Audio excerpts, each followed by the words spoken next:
Hi, I hope you're enjoying Learn Hypnosis in 5 days. And in this third lesson, I'm going to tell you about the difference between old-fashioned authoritarian hypnosis and flexible conversational hypnosis. And our starting point is the unconscious mind. Hypnosis is so effective because it works with the unconscious mind, because that's usually where the problem is. Okay? Most smokers who want to quit are perfectly aware that smoking is bad for them. They consciously want to stop. They know they should stop, but the desire to keep going, to keep smoking, comes from their unconscious brain. And that's why hypnosis is so effective in helping smokers quit. So understanding the unconscious brain is vital in becoming a good hypnotist. And that's why we've got to really understand what sort of language the unconscious mind responds to. Now, you might have noticed in the last session the way I was communicating in the footage of my hypnotizing a client, the kind of language I was using. And it was different from how I'd normally communicate with someone consciously. I never actually tell them what to experience. I never say, you are now entering hypnosis and you will obey me, or anything like that. In fact, I never tell them what to do at all, but they still respond. But they both enter hypnosis, and Linda, the smoker, became hypnotized without me once even telling her to go into hypnosis. So how is this possible? Now, some hypnotists tell people what to do, but there's a problem with that. They sort of order them around. Firstly, some ways of communicating are really very conscious. If I say to someone, lift your left arm, I'm appealing to their conscious mind. This is a non-hypnotic way of communicating, and also feels like being bossed around. There's nothing in that for the unconscious mind to respond to. But if I say, in a few moments, you, or a part of you, might perhaps notice that arm over there becoming very light and beginning to lift all by itself, without the conscious you needing to lift it at all, but just lifting by itself. Now, I'm using not just more permissive language, but also language designed to split the conscious mind from the unconscious response, which is what hypnosis is all about. Okay. You see, when I think of hypnosis, I don't think of a state of unconsciousness, such as deep sleep or a coma, but it's more like a state of parallel awareness, which is why we teach splitting on the Uncommon Hypnosis course, as well as conversational hypnosis, so that when you hypnotize someone else, it feels natural to them, a part of normal, well, almost normal, conversation. Now, this isn't to say that direct hypnotic techniques don't work at all. For naturally very talented hypnotic subjects, they can work. But when you know how to communicate in this more subtle way, you can firstly hypnotize a greater number of people. Okay? You can be more hypnotic in your everyday conversation and therefore more persuasive. You can deliver suggestions that can bypass the rigid or self-defeating defenses of the conscious mind.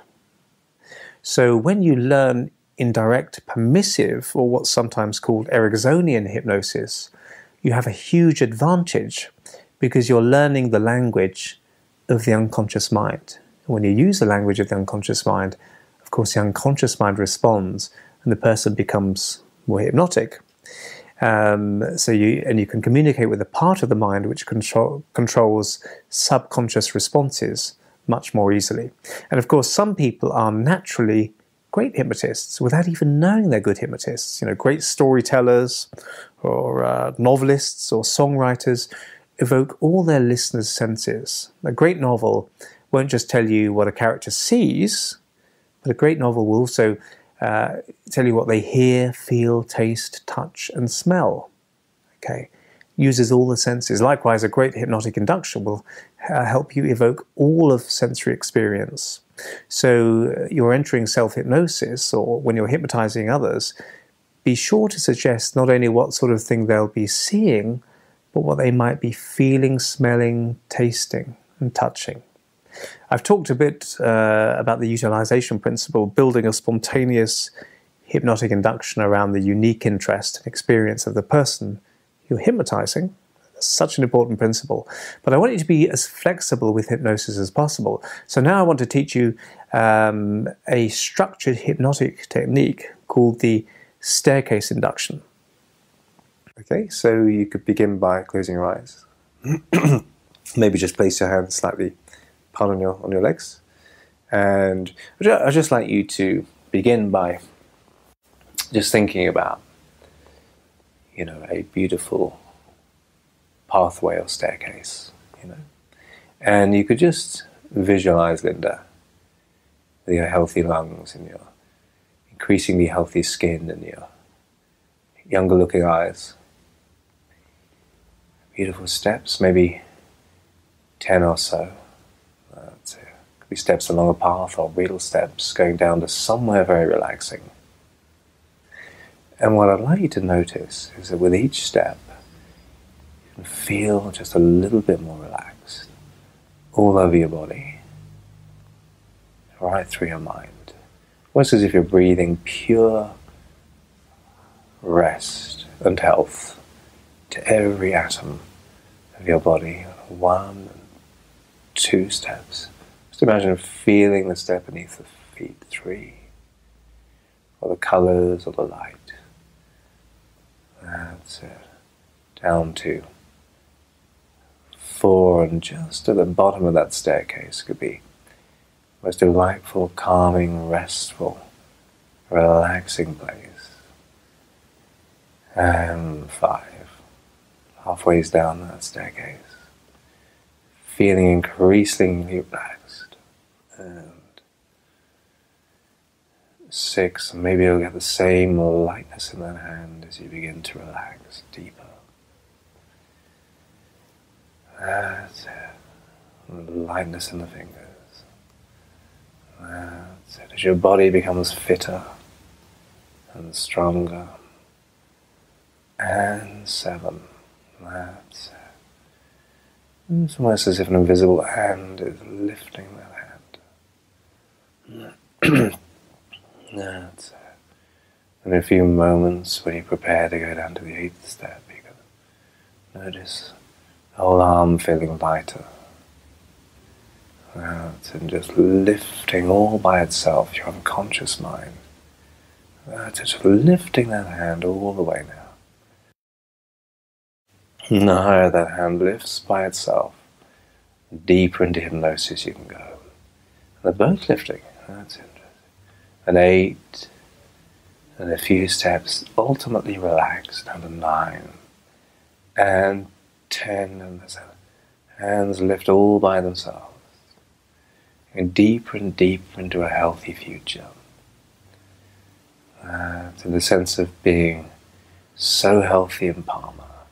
Feeling so much younger, day by day, month by month, year by year. I hope you enjoyed watching that.